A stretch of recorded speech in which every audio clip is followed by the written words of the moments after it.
Hey there, amazing listeners. Before we dive into today's fascinating topic, I want to take a moment to express my deepest gratitude to each and every one of you.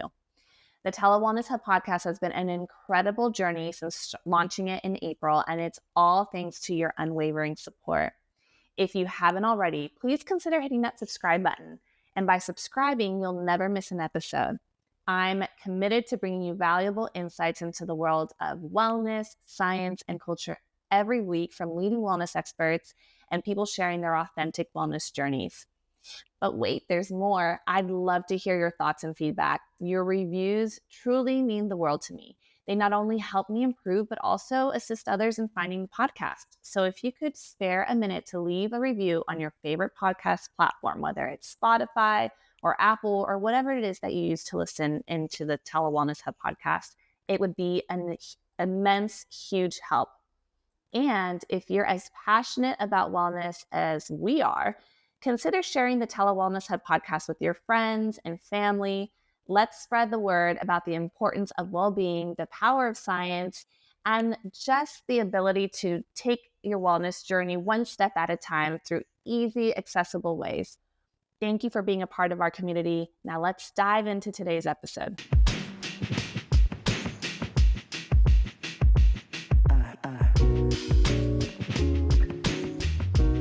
Welcome back to another episode on the TeleWellness Hub podcast. I'm Marnie Anderson, your host. And today I'm so excited to speak with Wendy Kessler again. We had a previous episode. You can check it out in season 1.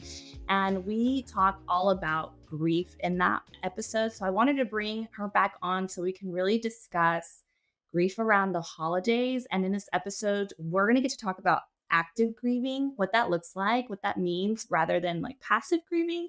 And also, she's going to give us some really practical tips and ideas on what we can do with our grief, and even give us a handout, a tangible handout. So we'll talk about how you can get access to that. So tune in. So hi, welcome. Thank you so much for joining again on this episode. Excited to Thanks have for you having here. me back. Yes. Well, I want to just dive in first. I've asked you the question before, why do you do the wellness work that you do? But what I really want to talk about right now is there's been conversations about provider burnout with a lot going on in the world. So I've been really curious about, as a provider who's bringing healing into the world and for provider and to other clients, what has been encouraging you to continue on the wellness work that you do?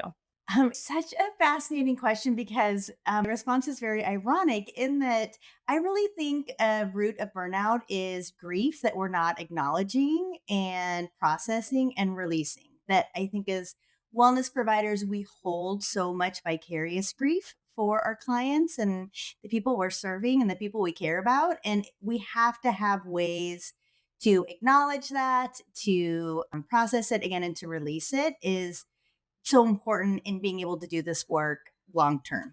I have to practice what I teach and just be really mindful of the grief that I hold for other people, that I have a way professionally, ethically, um, to process and release that. And one of the things I do is I'm a part of a support group for therapists that meets twice a month. It's been fantastic just to support, like have a safe, confidential space to take care of ourselves.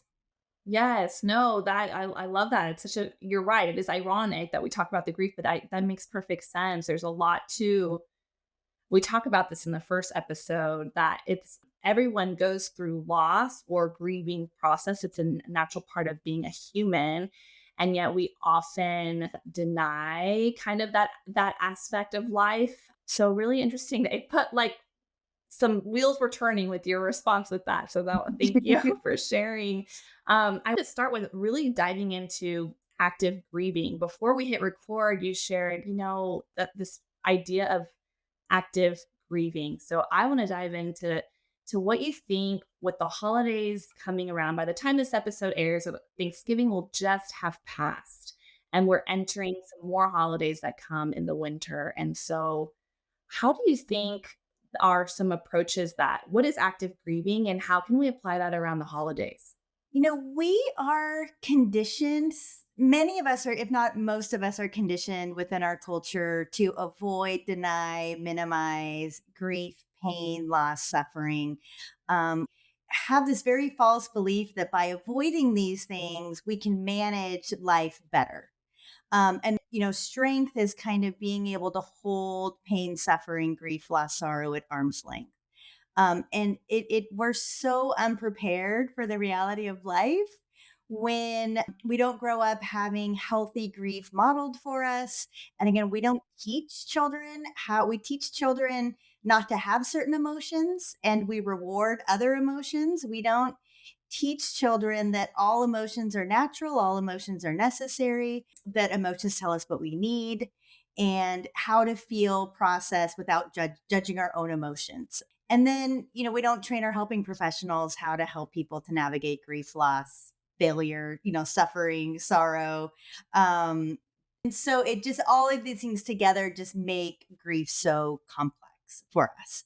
And we kind of fall into this mindset of, if I'm grieving something, it's because someone made a mistake, something went wrong, I or someone else, like there's been some sort of failure.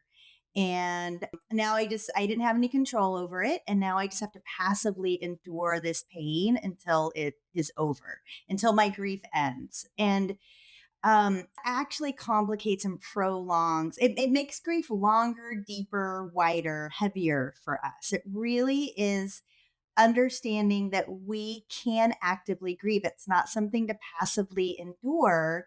We have agency and we have resilience. And when we access those things and we engage with our grief, when we actively grieve, when we see grief as a life skill, actually becomes, it doesn't take the pain away, but we start like creating and finding space to be able to move and grow within that and not feel so stuck within grief experience. And so I think that's something I'm talking to my clients about all the time.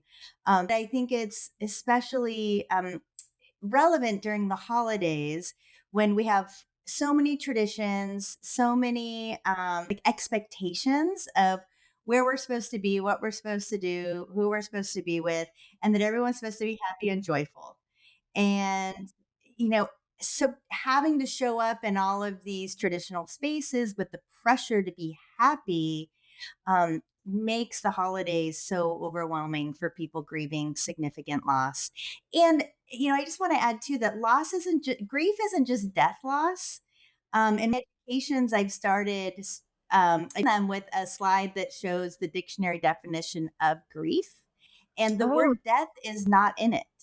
And we've oh really wow. equated grief with death loss, but any significant loss that we're experiencing, we have to grieve that loss. That is how we, again, just come to understand what we need, how we process, how we adapt. Again, just how we find the space to be able to rebuild our lives and ourselves and experience a sense of moving forward. But with the holidays and actively grieving, when we realize that there are some things that we can do rather than just avoiding our grief, trying to minimize, deny it, kind of put it away as we attend different traditions, gatherings, different things that are typical for us during this time of year. We actively grieve when we can tolerate the distress of our grief enough to really think about, what do I need during this time? What do I need over these next few weeks? Actually find again that space to be able to have some movement during the holidays instead of just feeling so stuck by, again, just expectation. No, that makes sense. It's so interesting that you talk about denying, like avoiding and denying, because even I had no idea that the definition doesn't include death, because I'm sure there's even denying yourself the option to grieve something if it doesn't follow certain parameters. So I'm sure giving yourself the freedom to say this is a loss, even though it's not a death, and it does um value in terms of the significance and role it plays in my life, this loss, and giving yourself, I feel like there's so many layers of allowing yourself freedom that is involved, so that to not be stuck, even with your idea of should I even allow myself, or does this merit me being at a loss and feeling the loss and grieving? Right. Absolutely. We make a lot of decisions about our grief. Grief is actually something very cognitive for most of us. It's not, we don't feel our feelings as much as we think about them and analyze them and decide how long do I get to feel them and when and around who and um and what is okay and not okay to express my feelings rather than just when we understand grief is how we process all significant loss.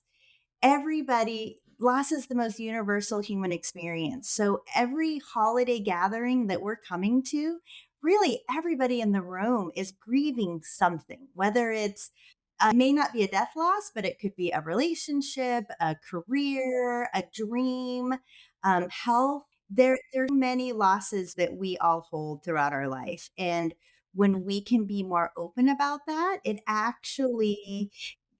can be this beautiful place of connection and community building when we can be open, just open about losses that we're experiencing and what we're holding versus just denying and putting on the happy exterior. I could totally see that. So how what are some examples, now that we have some examples of other types of loss that you might experience, what are some examples of active grieving or being active in that process? Sure. Well, I think anybody who's experienced a divorce, a separation, a breakup, like any major relationship change, that holidays are hard. And there's a lot of loss and grief around, again, just showing up for traditions and events. And so part of actively grieving is just, even if it's just to ourselves, I'm also not suggesting that we walk into a gathering and Right. just like Like, speak here I into am the open with all of conversation my loss. our Yeah. visitors and just kind of, air everything out. But it's just even having just our own awareness and validation without judgment to ourselves that I'm grieving and I'm holding a pain and loss as I go into this event or gathering. And it's okay if I'm not myself. It's okay if I need to leave early. It's okay if I avoid certain topics. If I have just gone through a heartbreaking breakup, I don't need to ask my relative about their amazing relationship. Like, I don't need to, like, I can put some boundaries for myself on what conversations are that I can engage in a present way and what's just going to be too painful for me. And part of actively grieving also is vocalizing what we need to our family in a respectful, but something so common for people who've experienced a death loss is they come to a family gathering and nobody wants to say the name of their person who died. And that is a secondary loss. Like, just not hearing the name of your loved one spoken by your family and friends, not hearing a lot of times, with these, annual gatherings, kind of the same stories get told. And there's something special in that. And then if no one wants to say any of the stories that involve your loved one who died or your partner that you just broke up, like it can, that absence can be painful. For some people, they don't want stories or names said, but some people do. And again, this is a part of active grieving, that it's not right or wrong. It's not that your person's name has to be said. But if it's comforting to you to hear their name, if you want that, then part of actively grieving is just respectfully telling your family that. Because a lot of times our family and friends aren't saying a loved one's name at these gatherings because they don't want to bring up our grief. They don't want to upset us. A grieving person I have ever spoken with says, I'm grieving 24/7. Like, I don't start grieving because you say my loved one's name. I am already every moment of the day grieving that they're not here. So you saying their name doesn't upset me. It's actually for many people harder, just the absence of their name. So and a lot of, I think, family and friends, because they love us, they need to hear from us. Please keep saying your person's name. Like, say the name of your loved one. I need to hear their name in conversation. It's comforting to me. Even if I get choked up, it still is comforting and it's meaningful. And it matters to me that they're not forgotten by my family and by my friends and by our dear ones. So please keep telling their stories. Please keep using their name. Um, it's a part of active grieving, just stating that if that's comforting, state being really clear. And a lot of times family will be more open to that because they're not using the name because they want to protect us and they think it's better. Um, so there are just actively grieving is kind of tending to our grief, being aware of our grief, and not just walking into the room and kind of overtaking the whole, vibe of the room with our grief, but just thinking through what we need and being, knowing and giving ourselves permission to actively and intentionally state. Yeah, I love that. Sounds like there's some curiosity that has to go along with that as you find your own balance. It's not completely withholding and walking in and ignoring, denying, pushing down, but it's also not like bringing it 100% out to the surface if that's not what feels best for you. It's finding really intentional what I love the way you said attending to yourself, like nurturing, really looking into what your needs might be. That is a really great tip to share with loved ones. I love that. And before gatherings, I mean, is this something that happens like you would recommend to your clients pick up the phone and share with their closest loved ones? Do people typically share at the gathering? I mean, what would you how does that communication piece come along? Would you recommend? I think it really varies with family and individuals. So Yeah. I Yeah. think however a family typically communicates, I would just do it in the same way. Like if your Yeah. family texts these kinds of like just personal Like updates, then there's text a it. group text and you're like, Call. guys, please feel free to share. Like, I want to hear those stories too. Don't stop that tradition because it was my loved one's favorite thing. Kind of, Right. yeah, yeah. Yes. And, part of actively grieving can be making your loved one's favorite dish, like a loved one who's died that isn't at a gathering, like make their favorite. If again, all of this is if it's comforting to you and there's no right or Right. wrong. If it's Very hurtful, then individualized. don't do it. Yeah. But if it's comforting to you to see their favorite dish as part of the spread on the table, then, Then make that dish, bring that dish. Like that can be a part of actively grieving. Lighting a candle at the table oh, in memory of them yeah. to honor them can be really comforting and unifying for a Oh, lot yeah, of that's families. beautiful. Yeah. A table somewhere in the home or where people are gathering where you have, photos and candles of family members who passed or family members, who aren't there. And bringing like remembrance into our gatherings is really can be a very comforting way, like having that way to finding new ways to connect with a loved one who's died as part of our new traditions, ongoing traditions, can be really meaningful to families. Yes. What you're describing kind of reminds me of, we just passed October, Dia de los Muertos, and, Yes. just culturally laying out pictures, some candles, putting things that were their favorite foods, some of their favorite things. People do it even for their pet, maybe like their favorite treats. But that Yeah. just culturally reminded me of that. But I love the idea of being able to do it at a gathering and lighting the candle. And I think that's before we hit record, is that the handout that you have that we can make accessible for listeners? There's a handout on the candle lighting. I do. I have a candle ritual that people can practice either individually with their family. You can do it on certain holidays or birthdays, or really just any day that you're wanting to connect. And it just honors different. It's five. You have five candles, and there's something that you say as you light each candle that just honors different parts of a person, our relationship with them, and the parts of a relationship and love that continue, even after a loved one's died. But it's incorporated into this ritual. And rituals are so important because, our words what our words can only get us so far, really, in expressing and experiencing some of our deepest emotions and just life experiences. So rituals that utilize our body, that we're active within this expression of grief or love for someone who's died, is so powerful because, again, words are limiting. When we do something active together, like recite, a poem and light a candle and or have a moment of silence, when we're doing these things,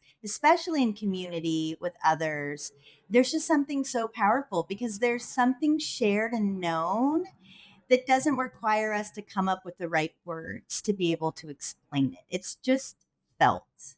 And that can be also really freeing when we're holding so much as we're moving through the holidays. Yes, I love it. That sounds so beautiful, that ritual. I think we talked about it.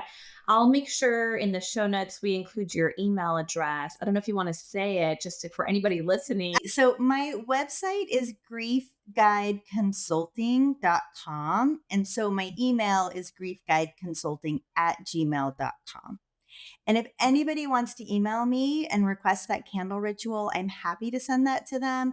I also have a Griever's Bill of Rights that I can send as well, just a one-page document, just reminding us that what I was saying about just needing to be tender and take care of ourselves during the holidays. And there are some things that it will bring us a lot of comfort to do it the same, but there's also things we need to do differently. And there's perhaps some things that we need to not do this holiday season because it is just too painful.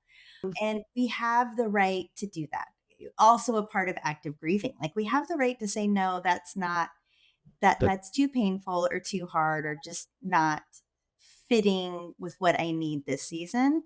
So to say no to certain traditions or to change certain traditions is a really important part of how we grieve during the holidays.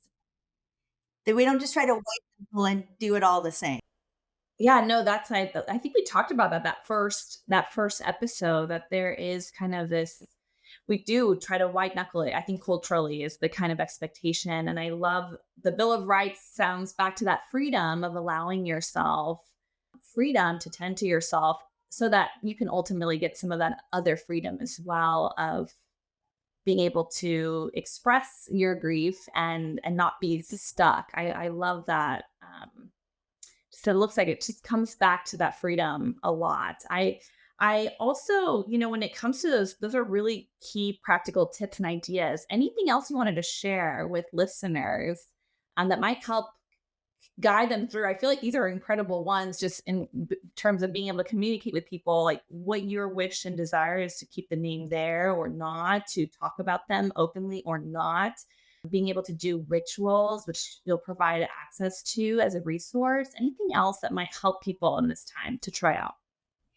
Sure. Another idea that has worked well is having a jar at the dinner. It can be like a gratitude jar or a memory jar with pieces of paper, and everybody can write a memory about a loved one, who's died or who isn't able to be there, a memory or a funny story, or maybe a story that that person liked to tell, or even just one word, like one word, if we want to keep it short and sweet, just one word that describes that person. And again, then as part of the meal or maybe during dessert, like, someone goes through and just reads all of the, what's been written in the jar. And again, just a way to integrate if someone who is missed at a holiday gathering, like integrating their memory and the love that we still hold for them, like into that gathering, again, if that is comforting. You can do the same thing for people who practice Christmas with stockings. You can have a stocking for a loved one who has died or isn't there, and put things in the stocking throughout the holiday season. Again, either just memories or a word or funny stories. Humor is one of our best coping skills. And one of the things that's so necessary with grief is it helps us to integrate not just the loss, but integrate all of our emotions into the loss and into the love. And so, telling funny stories and laughing together as we remember, even if we're crying and laughing at the same time, is just so important to, again, just this being able to integrate someone back into like figuring out how someone fits into our life that we don't want totally gone from our memory, from the conversation, from the gatherings. So this doesn't have to be like heavy and somber. Like when we talk about having a remembrance jar, telling story, like you can say if it's comforting to share funny things, share humorous things, to allow kind of the fullness of a person in a relationship to be a part of that gathering and that remembrance.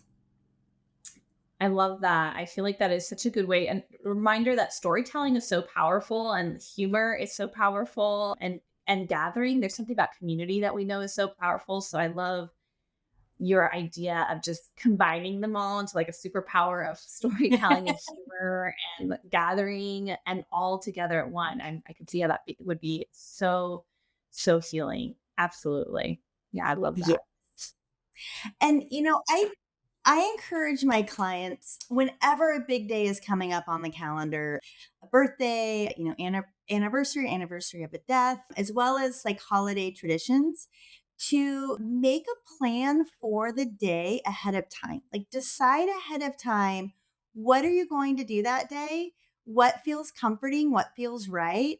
It's part of having, again, just agency and actively grieving. And at the same time, give yourself permission to completely ditch the plan or revise the plan if that day it's not the right fit. But there's just something powerful in making, whether you carry out the plan, bullet point for bullet point or not, there's something powerful in just realizing I have some control over this day. I don't have to dread this day coming up and then get through it, with a knot in my stomach all day long. Like to plan out how you're going to spend the day, any day within this holiday season that is particularly meaningful for you, for the community that you gather with, make a plan of how you want to spend the day, how you want to honor someone, and then again, ditch the plan if you need to. But you're again, this isn't just something we have to white knuckle or kind of endure and get through. No, I think that is such a good reminder to have some empowerment along the way, that you can have some control and you can feel empowered. Because I'm sure for anybody, and like you said, everyone is going through, most likely who's gathering, going through some type of loss, and you never know what someone is carrying inside them. I think as providers, we get to see the inside inner workings and the hearts and the minds of people and what they're carrying. And I think, like you mentioned, there's so much white knuckling, and I love the idea of being able to be really aware, to tap into what would help you in your day, and have some autonomy and agency in what you get to choose to do. I feel like that would be such a wonderful thing to do, with empowerment and control, and especially with your tips and ideas and handouts. I think tangible things, I think that makes it really clear, like the bullet point or plan. I think there's something to seeing something concrete, something you can touch, that is really helpful. So I love that. Yes. And I think the biggest thing too is to just be gracious. Like we all just need to be so gracious with ourselves, with the pain that we carry into any holiday tradition or gathering that we're walking into. And that in our own thoughts that we talk to ourselves in the same way we would talk to a friend, because we all tend to be so much more gracious and compassionate to someone that we care about, that we're supporting, than we are to ourselves. And so to just be mindful, am I talking to myself about my grief as I go through the holidays and my expectations and the permission I'm giving myself to grieve? Am I saying to myself the same thing that I would say to a friend? And it really, we're not, we need to be aligning the voice in our head to ourselves with the same grace and compassion that we have would say to others. Yes. Wendy, thank you so much for being our grief guide and really helping, yes, with your expertise on this. And thank you so much for joining us on our wellness journey. You're welcome. It is always a pleasure to talk with you. Thank you for having me back.